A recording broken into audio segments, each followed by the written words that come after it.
La guerra, amigos míos, no es naturaleza humana, es cultura mal heredada. Bienvenidos a este canal, querida audiencia. Bienvenidos, queridos cibernautas que se encontraron con este video o que mal decidieron darle clic para ver qué churrada es este video acerca sobre la guerra. Porque cabe destacar que en este video vamos a hablar de un tema controversial.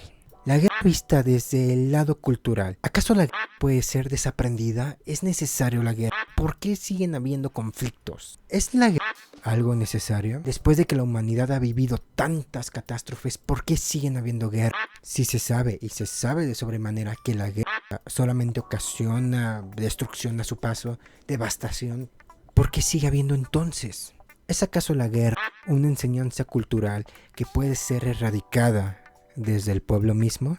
Si hay que mencionar que este video pretendo que sea de chill, como dicen los chavos. Aunque no tengo ni idea si los chavos siguen diciendo de chill, sí estoy bastante desactualizado con eso. Y también me gustaría destacar que gran parte de este video está basado en este libro que leí en mis tiempos universitarios, cuando era joven y bello. Se llama Guerra, un crimen contra la humanidad, de Roberto Vivo. Después puedo hablarles más sobre el libro a profundidad. Este video no es un análisis del libro en su profundidad. Sí me estoy basando gran parte del video en este libro, pero no es un análisis del libro, sino es un análisis sobre la guerra, cuestionándonos la guerra desde el lado cultural. Así que sin más retrasos, por favor démosle bienvenida al capítulo 1. Capítulo 1. La violencia y el hombre. Es curioso cómo desde niños se nos plantea la enseñanza de la historia desde el lado de la guerra, es decir, conquistas, revoluciones, batallas. Brevemente, así podríamos decir que la historia humana es ciertamente la historia del dominio de los fuertes sobre los débiles. Así bien, también vemos que en la enseñanza de la historia resuenan siempre más los actos de violencia que los actos altruistas o de no beligerancia. Casi no se habla de los acontecimientos altruistas o empáticos que ha vivido la humanidad. Pero entonces, ¿esto significa que la guerra está incrustada en la naturaleza humana? La respuesta breve es no. La violencia no está incrustada en la naturaleza humana. Podríamos decir entonces que la guerra, la violencia, es un producto cultural. La frase favorita de todo estudiante de ciencias sociales y humanidades, definitivamente. Algunos estudios dicen que cuando el ser humano abandonó su condición de recolector y de cazador nómada y comenzó su cultura agrícola y el sedentarismo, comenzó la cultura de la violencia y la guerra. ¿Pero por qué comenzó con esto? Fácil. Empezó la reproducción cultural por defender lo propio. Nació un miedo por perder lo propio, por perder el trabajo ejercido en la tierra por los otros, entre comillas. Así bien, defender el espacio agrícola y sedentario se volvió entonces un acto político. Un acto social y político realmente. Y con todo esto sí quiero dejar en claro que no demos por hecho de que por el simple hecho de que el ser humano tenga que recurrir a la violencia para defender lo suyo, implica que el ser humano sea bueno o malo por naturaleza. No va por allí el discurso, es lo que estamos demostrando.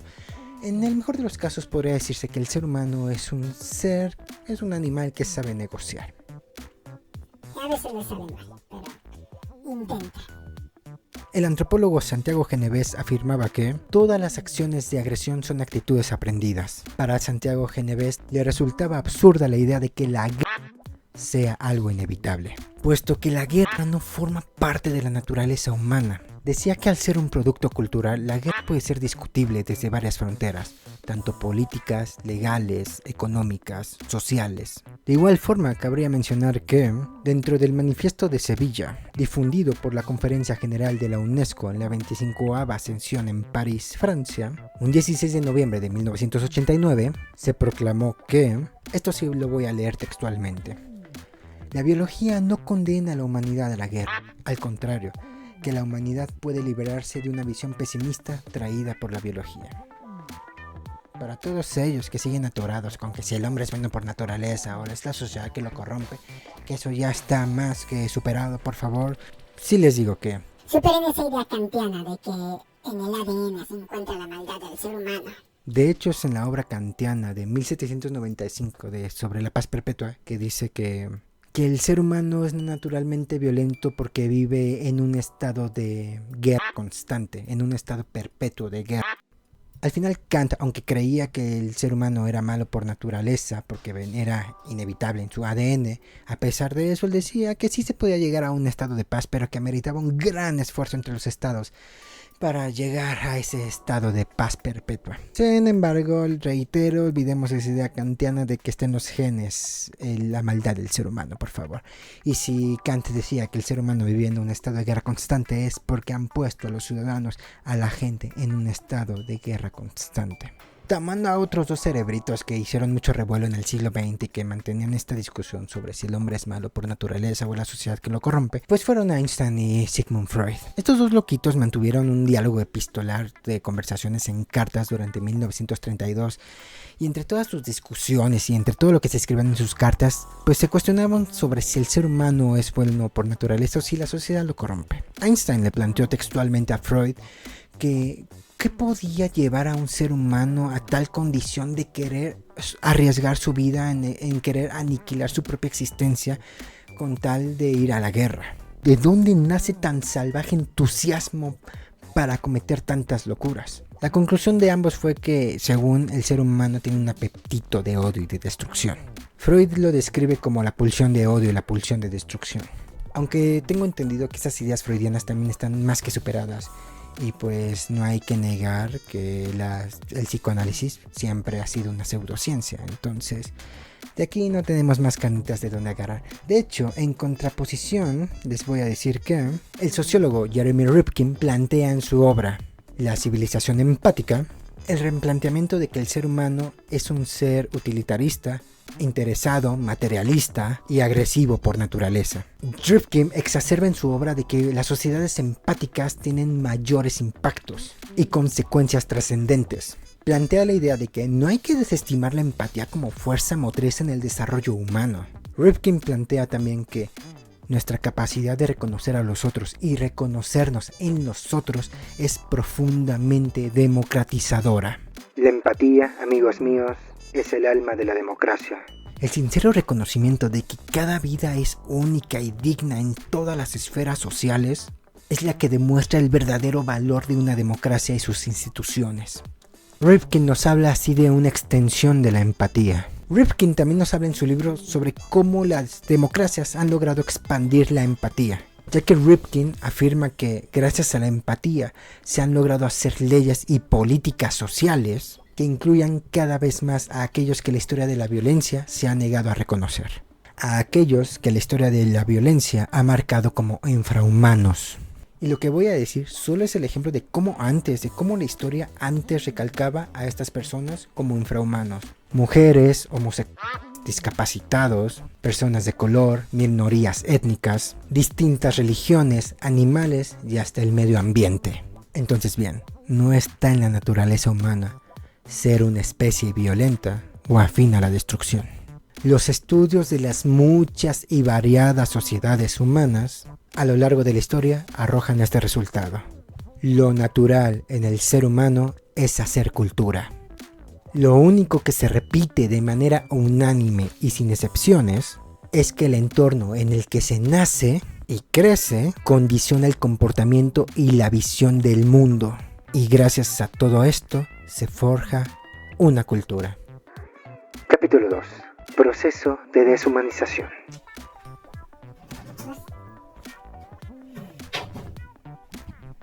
Entonces, si la guerra es un producto cultural desarraigada de la naturaleza humana, ¿qué incita la organización sistemática y aceptación social para iniciar una guerra? La rivalidad se crea al caer en un miedo y desprecio por el comportamiento y visión del mundo tan distinto, ajeno y alejado del grupo al que uno pertenece. Se crean choques culturales que identifican al otro como un enemigo que debe ser deshumanizado. Pero, ¿qué significa netamente deshumanizar? Deshumanizar es despojar. Despojar los aspectos que hacen interesante al otro. Despojar todo aquello que hace digno de conocimiento al otro. Despojar cualquier característica que pueda desarrollar empatía, comprensión, compasión y sensibilidad. Las deshumanizaciones son promovidas por los agentes del poder dentro de las organizaciones sociales. Agentes con el poder de influir en la voluntad y la opinión pública. Promueven el odio y la enemistad entre etnias, comunidades y naciones. Las sociedades extremadamente cerradas dirigen sus esfuerzos por deshumanizar todo aquello que consideran extranjero. Y es durante los tiempos de guerra donde cada bando promueve el rechazo por la comprensión del otro. En ambos lados del conflicto se incentiva a despreciar a cualquier persona del otro bando. Todos son enemigos y no puede existir ninguna identificación. Se exageran y extrapolan las características de cada cultura para combatir y denigrar al otro. Se vuelve irónico que nuestra capacidad de desarrollar cultura es la misma que ocasiona tanto las grandes barreras como la reducción de los choques culturales. Si bien las supuestas razones que puede tener un Estado para entrar en una guerra proceden en mayor medida de los líderes políticos, estos mismos necesitan inflamar al público con pasiones netamente nacionalistas. Hermann Göring, el controversial comandante en jefe de la Luftwaffe, declaró desde su celda en los juicios de Nuremberg: el pueblo siempre puede ser llevado a hacer lo que los líderes desean. Todo lo que tienes que hacer es decirles que están siendo atacados y denunciar a los pacifistas por falta de patriotismo y por exponer al país al peligro. Funciona de la misma manera en cualquier país. Los líderes de Estado y los líderes de la opinión pública que manejan los medios masivos de comunicación infunden en la población los intereses colonialistas y expansionistas mediante mitos chauvinistas. Es la opinión pública la que se encarga de la reproducción de los mitos respecto a sus estados. Así subestiman su propia hostilidad y encuentran irrazonable la hostilidad del otro. Estos mitos suelen ser sobre glorificaciones de sus logros, héroes y pasado nacional. El objetivo, el nutrir cierta soberbia en el pueblo para legitimar cualquier guerra futura que sus líderes proclamen. Capítulo 3. Mártires y terroristas. En la guerra, siempre será la población civil la que se quede con todos los efectos traumáticos, las heridas graves e irreversibles. Ya en guerra, no importa el nivel de involucramiento en el conflicto, los sobrevivientes cargarán con un trauma y un dolor perpetuo. Los líderes políticos siempre maquillan a los difuntos como efectos colaterales. Las razones burocráticas pesan más que las vidas humanas. Así se les coloca el antifaz de la martirización.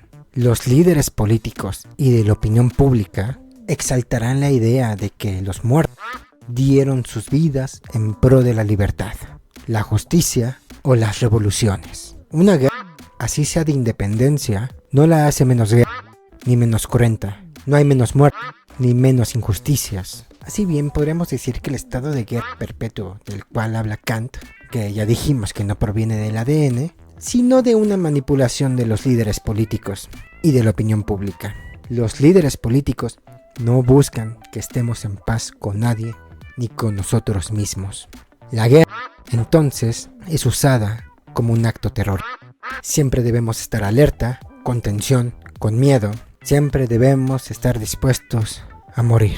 Paul Wilkinson, uno de los mejores politólogos sobre política exterior y terrorismo, señaló a la guerra, y esto sí lo voy a leer textualmente, señaló a la guerra como la primera forma de terrorismo organizado, afirmando que es terrorista quien busca constreñir con el terror a alguien para hacer algo.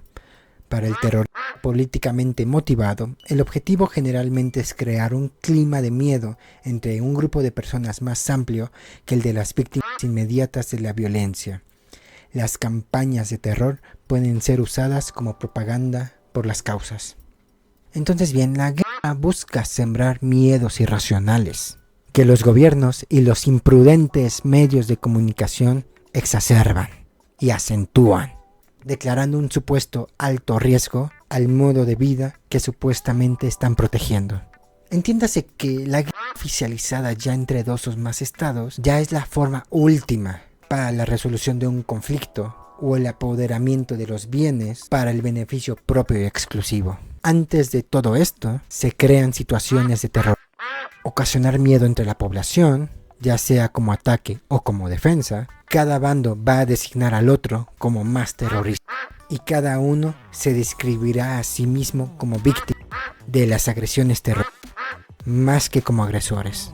Según Noam Chomsky, y esto lo voy a leer textualmente, dice: ningún Estado consigue elevarse lo suficiente como para aplicarse a sí mismos los juicios que aplican a los otros.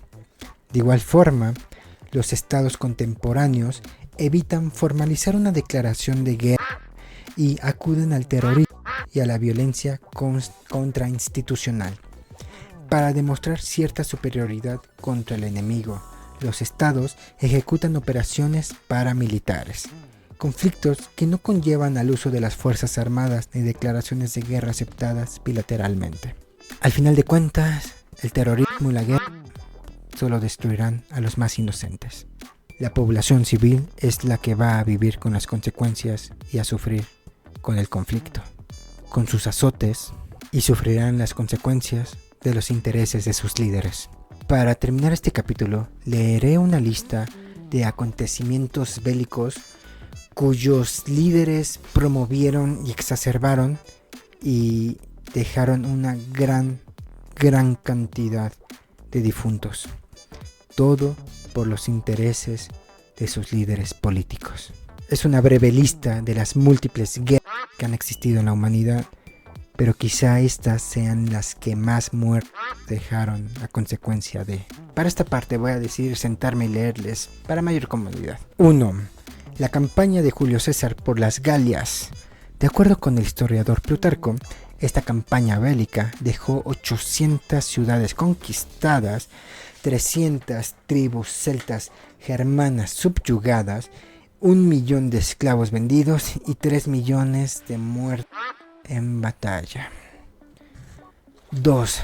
China, dinastía Tang, entre los años 756 y 763. An Lushan, líder militar de la dinastía, instigó las rebeliones contra el poder. La represión que promovió el gobierno de esta dinastía dejó 36 millones de personas muertas. Luego la dinastía Ming, entre el año 1368 y 1644, dejó no menos de 25 millones de muertos en la guerra contra los manchúes. Después, durante la Guerra Civil de 1923 a 1949, entre los comunistas y nacionalistas murieron 3.7 millones. Luego, durante el mandato de Mao Zedong, murieron 35 millones de personas en su llamado Gran Salto Adelante. La masacre cultural fue gracias al asesinato masivo y colectivo. Mao es considerado el dictador con mayor cantidad de muertes bajo su mandato, varía según el historiador, pero se estipula entre 50 y 80 millones. Número 3. Esto ya parece más bien video de Dross. Número 3. Qué mal chiste. Las cruzadas. Entre el año 1096 y 1444. Los cristianos europeos de distintos reinos organizaron expediciones armadas contra musulmanes, cristianos orientales, rusos, bizantinos, judíos, cátaros franceses y otras minorías. Estas guerras dejaron 5 millones de muertos. Tan solo en la primera cruzada, los cruzados mataron a más de 50.000 musulmanes y 2.000 judíos para conquistar Jerusalén. 4. Los mongoles del siglo XIII, al mando de Genghis Khan y Hulagu, produjeron 40 millones de muertos, en su mayoría musulmanes. Luego, del siglo XIV al XV, Tamerlán Timur, conquistador de origen turco-mongol, acabó con la vida de 17 millones de musulmanes. 5. Guerras de religión en Francia.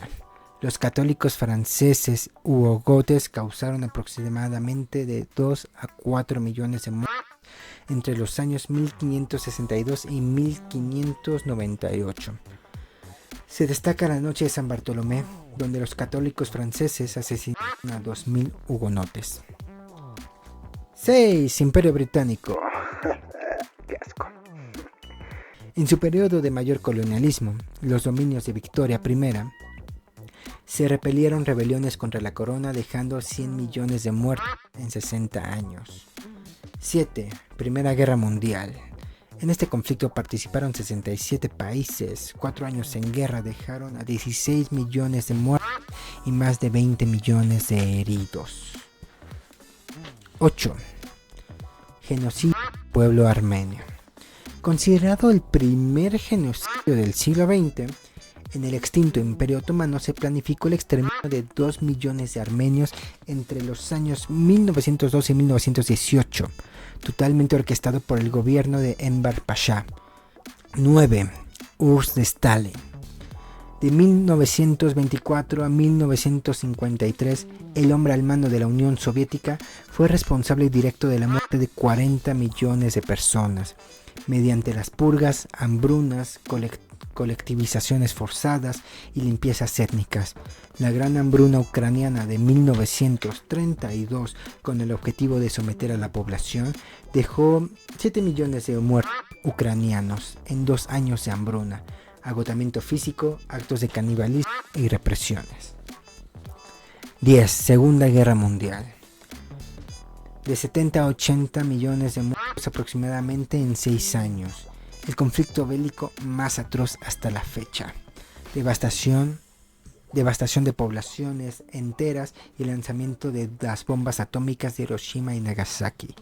De medio a 1 millón de afectados por la radiación nuclear. 11. Argelia. Durante el descolonialismo africano, entre 1945 y 1962, las Fuerzas Armadas de Francia mataron a 1.2 millones de argelinos durante las guerras de liberación. 12. Vietnam. Las guerras proxies de Estados Unidos y la URSS, utilizando las guerrillas de los vietnamitas, dejó aproximadamente 6 millones de muertos. 13. Camboya. Aquí se vivió uno de los experimentos de ingeniería social más inhumanos y radical de todos los tiempos, orquestado por el líder comunista Pol Pot. En 3 años ya había matado 2 millones. Consideremos que la población camboyana era de 8 millones. La política comunista de Pol Pot provocó una terrible hambruna y actos masivos de canibalismo. 14. Ruanda, 1994. Considerado el último genocidio de la historia, según algunos historiadores, que no están metiendo el tema Palestina hoy, 2026-2025, la masacre que vivieron los Hutus y los Tutsis en tan solo 100 días fue más de 800.000. La comunidad internacional observó con gran indiferencia esta masacre. 15. Congo entre 1996 y 2005.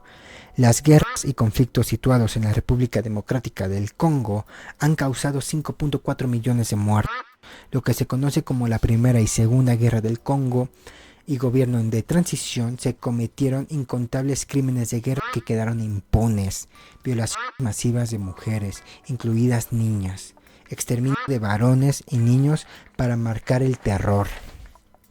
También se provocó la mayor crisis de VIH en un país por las violaciones masivas.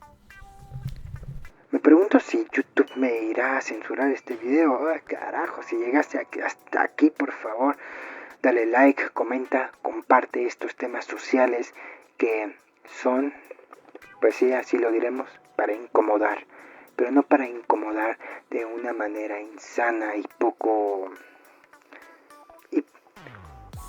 fructífera. Al final de cuentas es para crear conciencia, para caer de ese estado de conformidad y entrar en cuestión de duda y confrontar las ideas políticas de quienes ejercen el poder.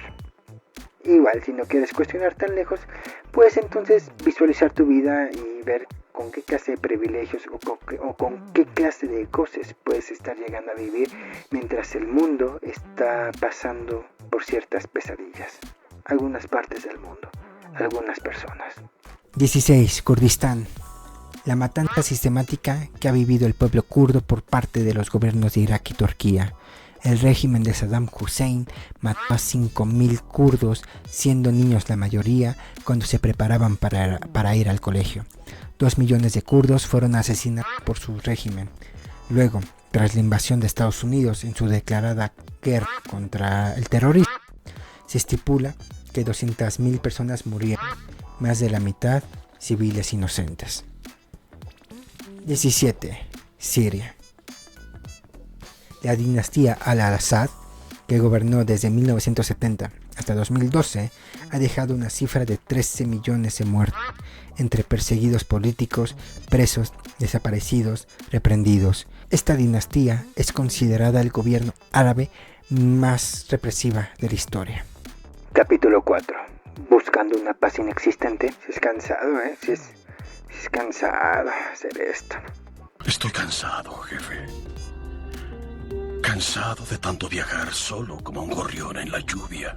Ya vimos que una guerra en sí posee más de una causa intrínseca. Tanto antropólogos, historiadores, sociólogos, económicos, politólogos coinciden que es difícil encontrar una sola raíz del origen de la guerra.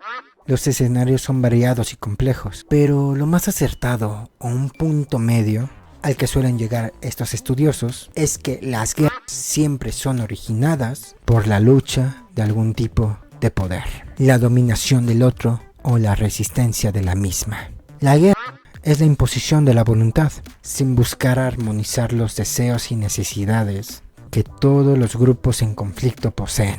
No puede existir una paz mientras los líderes políticos tengan intereses propios en el poder. El sociólogo y politólogo Charles Tilly bien afirmó que la guerra hizo al Estado y el Estado hizo la guerra. La guerra jamás será un fenómeno cultural que le otorgue poder a un pueblo en sí.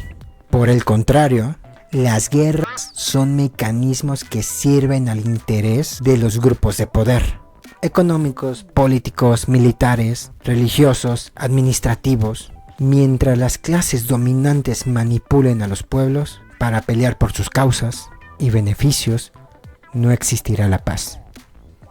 El Estado buscará la manera de convencer a la mayoría de la gente la necesidad de ir a luchar, que se trata de un beneficio propio al pueblo, que es una necesidad patriótica y que es la única manera de defender lo que poseen, tanto a sí mismos como al territorio donde viven. La manipulación de la opinión pública proviene de las clases dominantes para hacer creer que la violencia masiva puede estar justificada, pues los fines políticos y económicos son superiores.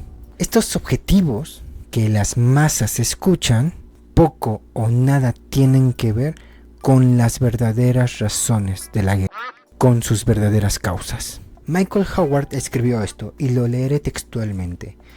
En sus trabajos sobre la naturaleza de la guerra, escribió que la proliferación de las guerras en el mundo se debe al hecho de que la violencia tiende a ser la ley del menor esfuerzo en la solución de disputas por el poder.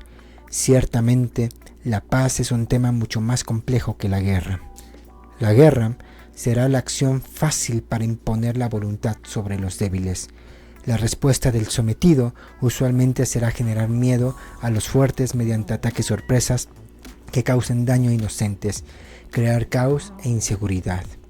Entonces, si una de las causas de la guerra es la lucha no solo por el poder, sino más bien por una supremacía del poder político, según el historiador Duane Dyer, las guerras están muy lejos de desaparecer. Alcanzar esta supuesta supremacía del poder político conllevaría a una gran catástrofe. John Dalberg dijo que el poder corrompe y el poder absoluto corrompe absolutamente. Pero, ¿cómo detener las aspiraciones del poder supremo? Dyer dice, y también lo leeré textualmente, es necesario la creación de instituciones mundiales que, antes de ayudar a crear acuerdos para prohibir la guerra como manera de resolución de conflictos, ayude a operar un gran cambio en la mentalidad de los gobiernos de los países más poderosos y sus pueblos, para que retire de la ecuación la causa del poder supremo y se reemplace por la causa de la cooperación suprema. Boom. Factos. Conclusiones.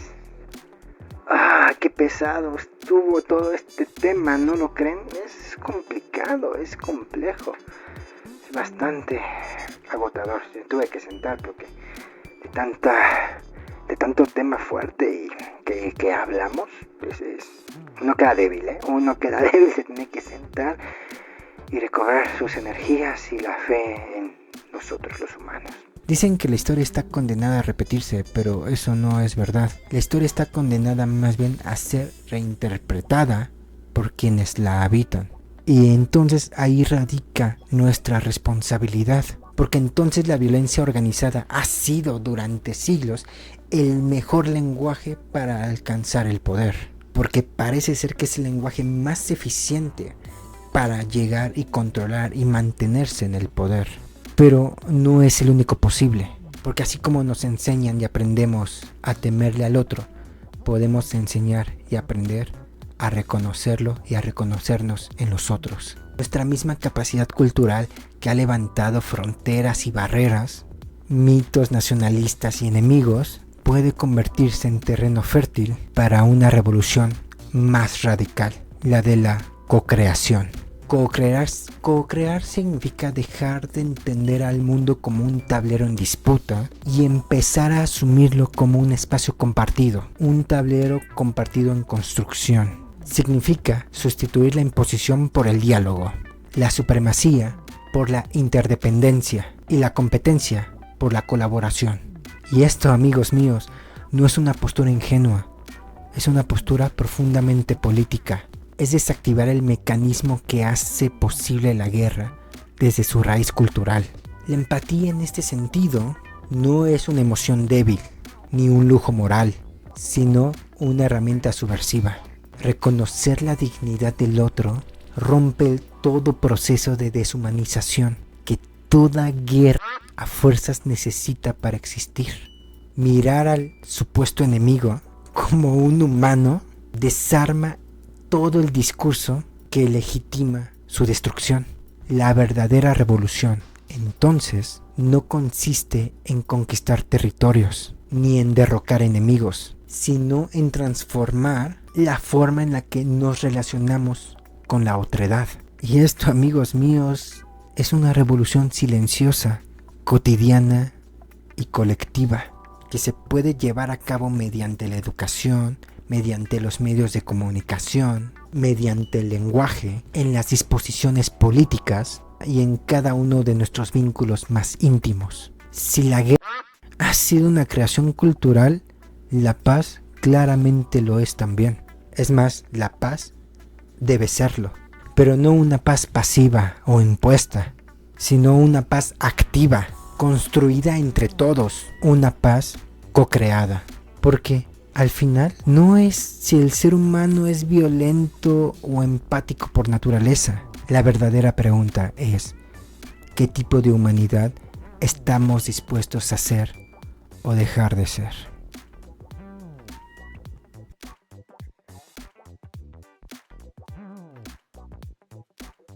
Y eso ha sido todo, queridos amigos, queridos cibernautas extraviados en la inmensidad de internet y que llegaron a este espacio, a este rinconcito del abismo de internet. Espero les haya gustado, espero hayan llegado a otras conclusiones, que les haya dejado algún aprendizaje o hayan cuestionado algo, aprendido algo al final de cuentas. Igual si no les gustó pueden comentarlo, pero cooperando, co-creando, por favor, nada desde la violencia.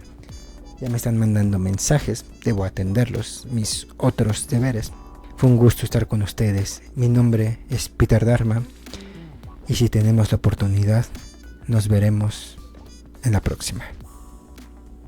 Hasta luego.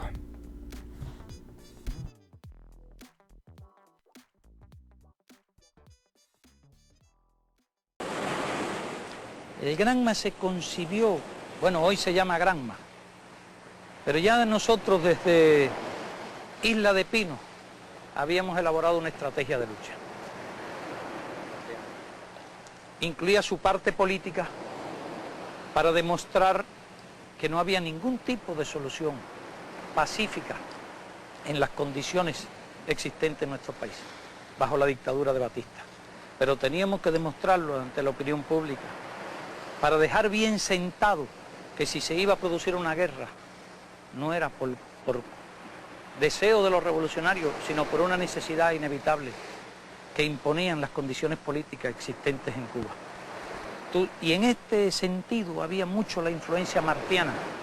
Tú sabes los enormes esfuerzos que él hizo para demostrar que la única salida que había a la independencia de Cuba era la lucha armada frente a las corrientes reformistas y las corrientes autonomistas.